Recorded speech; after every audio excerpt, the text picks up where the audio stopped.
வணக்கம். ஆன்மீக செய்திகள். சிவகங்கை மாவட்டம் மானமதுரை ஆனந்தவல்லி சோமநாதர் கோயிலில் வருடம்தோறும் உலக நன்மைக்காகவும் மழை பெய்து விவசாயம் செழிக்க வேண்டி திருவிளக்கு பூஜை நடைபெறுவது வழக்கம். இந்த ஆண்டு திருவிளக்கு பூஜைக்காக ஆனந்தவல்லி அம்மன் சர்வ அலங்காரங்களுடன் சோமநாதர் சன்னதி அருகில் எழுந்தருளினார்.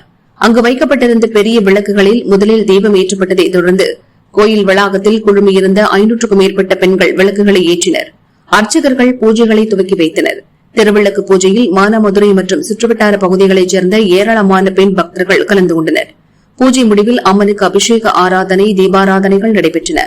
திருவிளக்கு பூஜையில் கலந்து கொண்ட பெண்களுக்கு மஞ்சள், குங்குமம், மஞ்சள் கயிறு பிரசாதம் வழங்கப்பட்டது.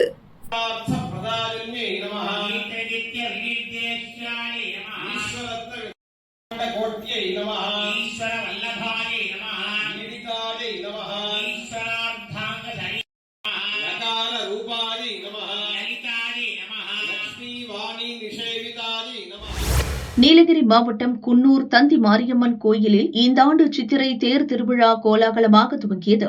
முதல் நிகழ்ச்சியாக கர்நாடக சனாதன சாகித்ய சங்கம் சார்பில் 80வது ஆண்டு கொடியேற்று விழா வெகு விமர்சையாக நடைபெற்றது. ஆழ்வார்பேட்டை கோதண்ட ராமர் கோயிலில் சிறப்பு அபிஷேக ஆராதனைகள் நடைபெற்றன. அங்கிருந்து பால்குடம் அபிஷேக பொருட்களுடன் புறப்பட்ட ஊர்வலம் தந்தி மாரியம்மன் கோயிலை அடைந்தது. அங்கு அம்மனுக்கு சிறப்பு அபிஷேகம் ஆராதனைகள் நடைபெற்றன. தொடர்ந்து கோயிலில் இருந்து கோதண்டராமர் கோயிலுக்கு அம்மன் கொடி எடுத்து செல்லப்பட்டது. விநாயகர் கோயில் மண்டபம், கோதண்டராமர் கோயில் மண்டபத்தில் அன்னதானம் நடந்தது.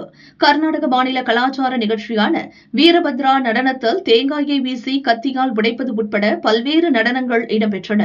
மங்கள இசை மேளதாளத்துடன் அம்மன் ஊர்வலம் புறப்பட்டு கோயிலில் கொடியேற்றம் வெகு விமர்சையாக நடைபெற்றது. தொடர்ந்து இன்னிசை வான வேடிக்கை நடந்தது.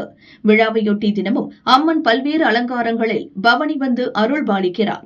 நாளை கரக ஊர்வலம், ஏப்ரல் 12 பூகுண்டம், 14 திருத்தேர் வடப்பிடித்தல், 17 முத்து பல்லக்கு, 18 புஷ்ப பல்லக்கு நடக்கிறது. மே 8 மறு பூஜையுடன் விழா நிறைவு பெறுகிறது.